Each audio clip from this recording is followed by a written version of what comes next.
Welcome back to Bash Bros in episode 49 of Notorious Pro Wrestling, the TEW Let's Play series, where we find out what exactly would happen if Conor McGregor started his own wrestling promotion.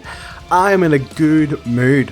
Not only have I just recorded our Game of the Year audio, which will sound weird because I think this episode will come out mid-January, maybe tail end of January, but we reached small size. If you were here last week, we finally did it. We finally rise from tiny size company to a small size company. And although that doesn't sound like a lot, and with that, a certain change in the guard. This is a new time for Notorious. And I have quite a bit of news to discuss with you in terms of what that means for our company. But before we do that, let's talk about the last time you lot were here. You were here last time for the We Rise PPV, and it looked a little something like this. It was a 63 rated show, pretty good, pretty good. Really bolstered by the fact that we had two Conor McGregor segments, and that is because we knew Easton Reese might let us down a little bit in the main event, and he kind of did, as he only brought in a 44 rated performance. But that was last time. Let's talk about the future of NPW. Last time you were here, I did discuss a couple of things I wanted to do, such as opening our own dojo, which I have done. So we have the Notorious Pro Wrestling Notorious Fight School. Funny story about this. So originally I was going to open it up as a dojo. However, a dojo only produces new wrestlers. It does not allow you to send existing wrestlers in for a bit of polish. So I had to open up a performance center instead. That costs a lot more money. That cost us 3 million, give or take, to open up. Yeah. So good thing Conor McGregor's loaded, otherwise we wouldn't have been able to do that. But yes, so this is a performance center, and kind of as we graduate people and as we kind of maybe sign younger talent, we'll put them through our fight school. So the current batch of trainees in the fight school at the moment are Angel Hayes. So Angel Hayes we signed from ICW after she got into an altercation with ICW owner Mark Dallas. We have tried her out in a match already, wasn't great. So now we have got her in to increase all this yellow and red. But she is currently in the fight school. Next up is Gia Adams. So she is a 21-year-old white Saudi female, currently active in the US and Britain. Works for North and for us. Again, young 21-year-old trying to get all of this bumped up a wee bit. Overall, her basics and stuff are very good, but her actual statistics, skills that are just a wee bit lacking. Next up is Kanji. I signed her in a previous game, my first Notorious playthrough, due to the fact that her stamina was very good and kind of her physicals are actually not bad. Everything else does need a bit more polish, will not lie. But she has the prodigy attribute, which means that her skills will improve at a faster rate during her maturity phase. Yes, so she was a fantastic worker for me in the first time I did this save, in my own personal time. Expecting big things from her this time round too. Next up is Mark and Thomas Billington, who I brought in as a tag team. They are the cousins of Davey Boy Smith, I believe. Or they are the Dynamite Kid's sons, or something like that. 19 and 18, I believe, is the other one. But again, their basics and physicals are not bad. It just seems to be their skills just need a wee bit of spit and polish. And then Thomas as well. Sorry, Thomas also 19. And lastly, Miles Kamen. So 21-year-old English male. Probably the best currently, in terms of current skills, probably the best. So that was kind of our recruits. I signed them kind of in between last tapings. They were all unemployed pretty much, bar Gia Adams.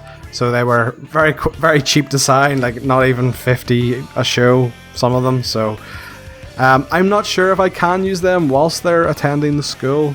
Need to play with that a bit. Not sure how that works. If they are, that's a whole brand new set of jobbers for us. And I'll maybe look at moving Amy Alonzi, Raven Creed, and our current set of jobbers, actually on to fully fledged members of the roster. So the other thing I discussed since you guys were last here is our TV deals and the like.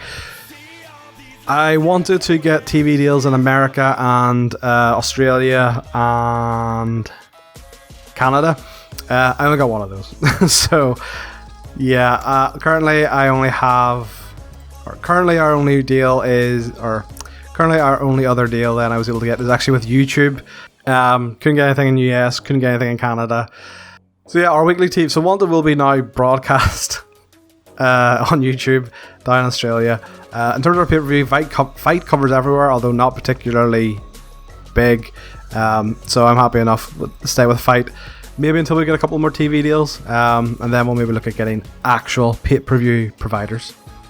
The other thing to mention in terms of our TV is that I was able to push Wanted to an hour and a half, so there is giving us a little bit more leeway.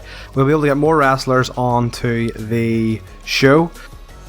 Once we get onto the storylines, what we're planning to do for the next month or so, you'll see there's a couple more storylines there because we have the extra time. I'll maybe feature a couple more guys on the show. There's a change to our pay-per-view lineup too. So not only actually did I update some of our logos, a lot of the logos you guys had seen already were what I used during my personal playthrough of Notorious. Back when I wasn't making match cards for it. But now that I'm making match cards and the logos are changing slightly, I've updated them here. So We Rise is the new kind of communist-esque look. It's updated. Irobolics is slightly updated now, which is, by the way, that's a South Park font. Just in case it's a little tidbit there, but yeah. So Irobolics is updated. The fuck what they want, or fuck what they think, has updated now to that kind of grungy look. The final one, which is actually a new pay-per-view, replacing the Excellence pay-per-view, is made in Europe. So much like our Braveheart, which is a Scottish pay-per-view in November, we are now going to do a European pay-per-view. So we'll go to Europe or whatever in May. The reason we're doing this is, again, not to rely solely on our TV presence to increase our popularity in Europe. We're also going to be able to go there and do shows. On top of that, we are now going to start touring the UK and Ireland. It's not just going to be held from Ireland every single week or Northern Ireland every single week. So we'll be taking Wanted on the road, which is pretty cool. We might take a slight hit on money due to ticket sales being down. As you can see here, getting the medium, we need a 59 in Ireland, and then we need a 35 in Scotland. So by travelling the UK and Ireland, it means that Scottish 35, which is currently sitting at 14. Hopefully that will go up a lot faster with us actually going there and holding shows rather than just relying on TV and transmissions. Plus looking at the score, plus looking at the size scores themselves, we've held one pay-per-view there and it's already 4 points ahead most of the other areas of UK. So it shows how much actually going there makes a massive difference. The final bit of news I want to talk about before we get into looking at the storylines. We are changing our product. So, as you may remember, I originally had our product as the East meets West style. So originally I didn't change our product whenever we had the first initial couple of issues, due to the fact it would affect our popularity or how quickly we can gain popularity. Now that we've hit small, I am okay with losing a bit of momentum in our popularity gain. The flip side of that is I've decided to go with a Wrestling Nerd Nirvana core product for a couple of reasons. One instead of being a year, because it is so similar to our current product, it only takes 3 months, which we can knock out in no time. On top of that, there is no penalty for a match being under 20 minutes, which again, I know it only costs us a point or two, but it's still kind of annoying. Finally, the big issue for me was actually that a lot of the gimmick matches were going to be rejected by our fans because of the East meets West style. They only wanted really, the most gimmicky they would go would be a hardcore match. And that's kind of annoying whenever you're trying to do really fun, like whenever you're trying to do big blow off matches. So I've tried to book a ladder match in the past, I've tried to book a TLC match in the past, tables, all these kind of more gimmicky hardcore matches, and immediately it pops up Booker tip, our fans will reject this, and that can be very limiting whenever you're trying to book some stuff, I do find. So that's the reason why we're swapping. It'll still be called Notorious style, but we are now swapping from an East meets West to the Wrestling Nerd Nirvana product.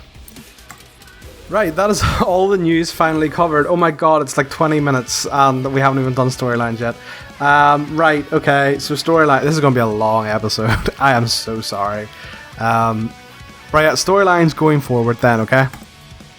So, yeah, we'll start from the bottom going to the top. So, as you can see, we have 8 storylines, which I'll try and book into our new hour and a half with alternating weeks, as I kind of do. Again, it's just how I prefer to play it. In my mind, that's how I keep track of everything. So, Debbie Keitel versus Martina versus Daniel Dashwood. The reason we're doing this one is because Debbie technically still has a bit of unfinished business with Daniel.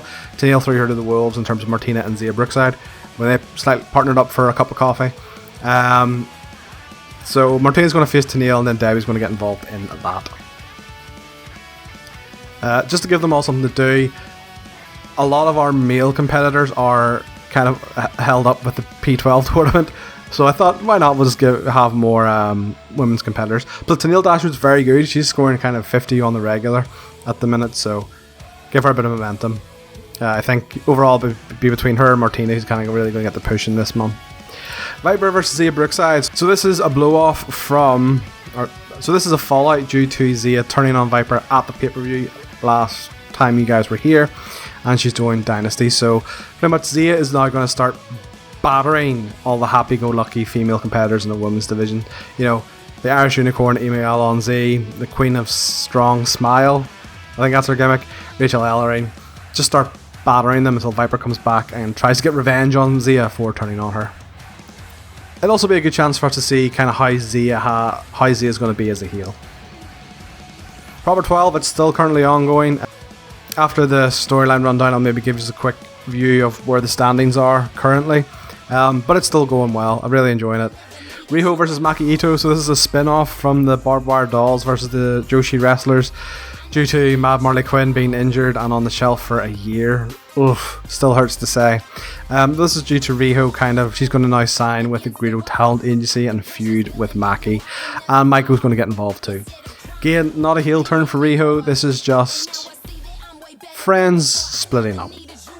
Kings of the North versus Dynasty, still about a month or two left on that.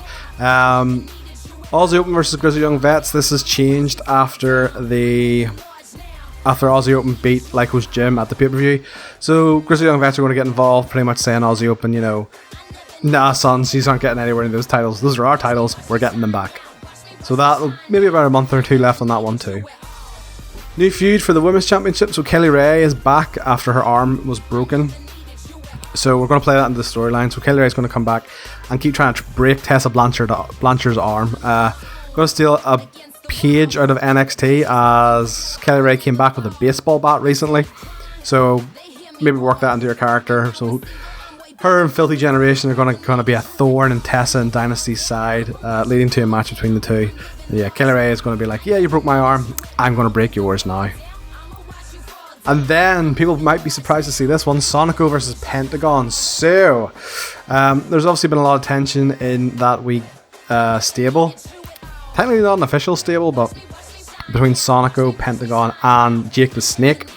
Jake has been taking his attention off of Pentagon and putting it on the Sonico to create a rift between the two, and that is going to come to a head in a month or so's time. It's just the Pentagon is outgrowing Jake. He's better on the mic than Jake, and he's not getting a manager bonus from Jake anymore. Sonico will still need Jake because he's not very good on the mic. So I'm going to turn Penta face as he splits away from the Jake the Snake. As he splits away from Jake the Snake and Sonico. But we're going to do a cool wee thing where Jake keeps the belt and Sonico keeps walking around with the championship, even though he's not the champion. Sonico has actually been very good in terms of wrestling. His mic skills are not great, but he is absolutely great in ring. He's easily scoring 50s.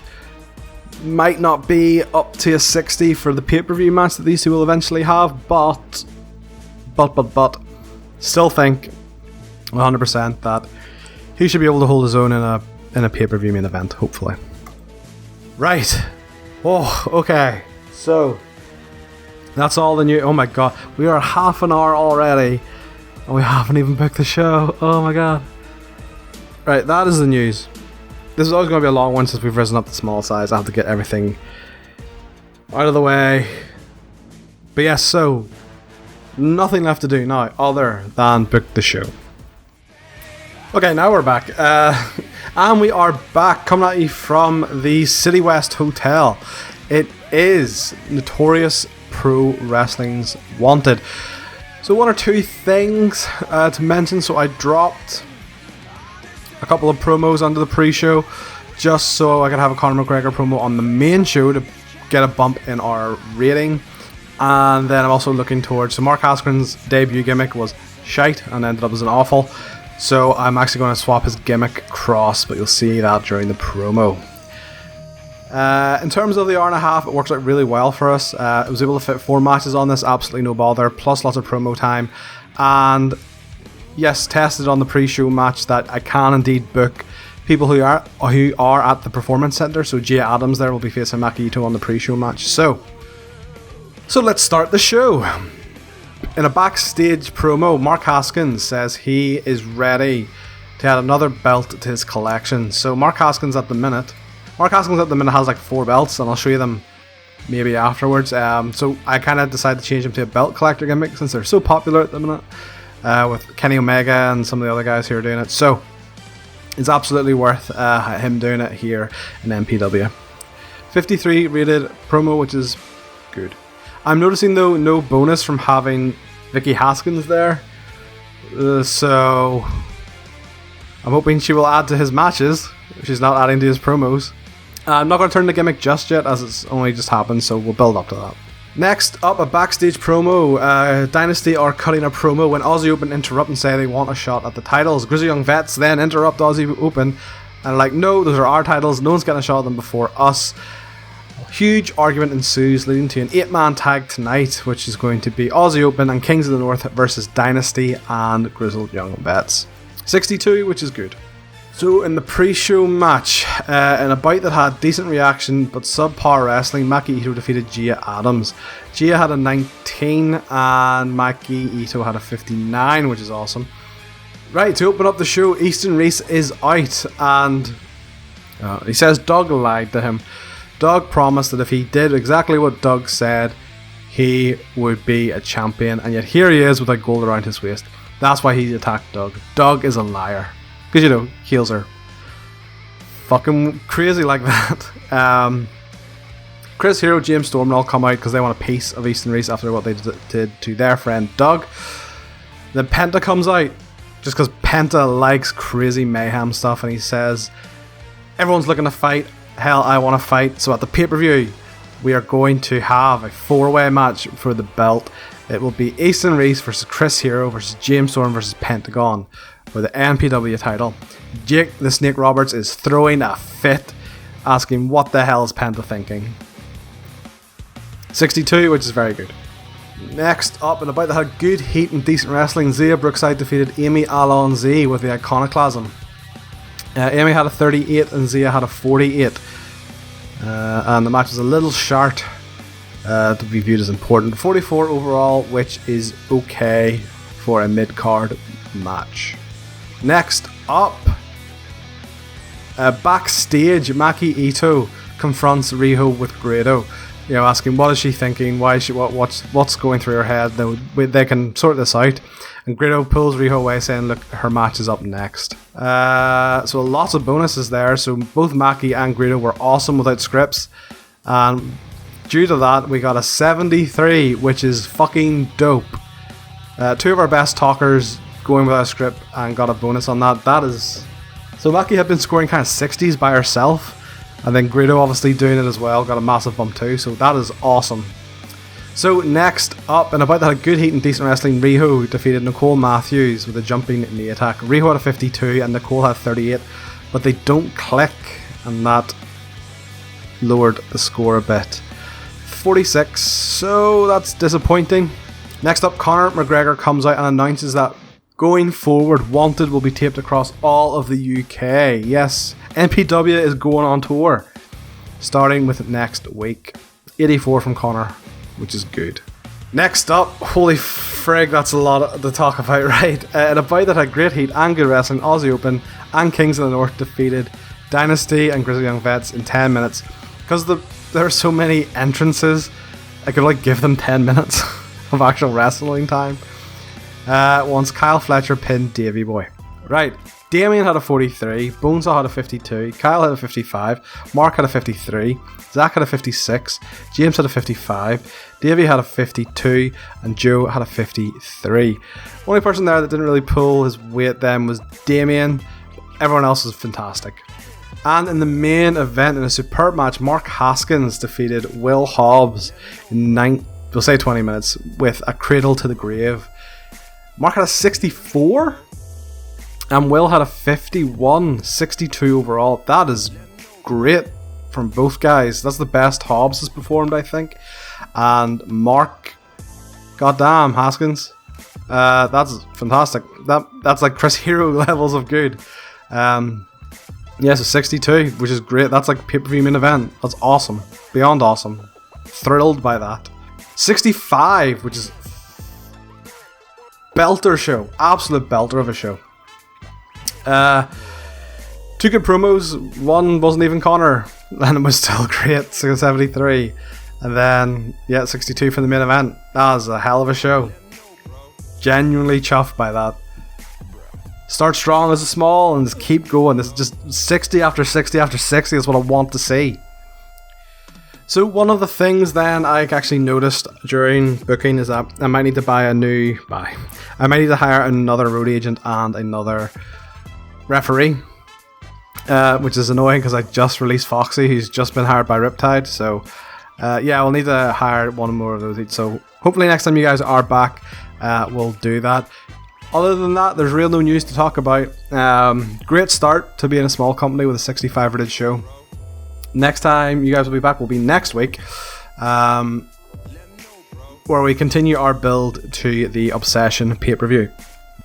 If you have enjoyed today's episode, please do subscribe to the channel and leave a like.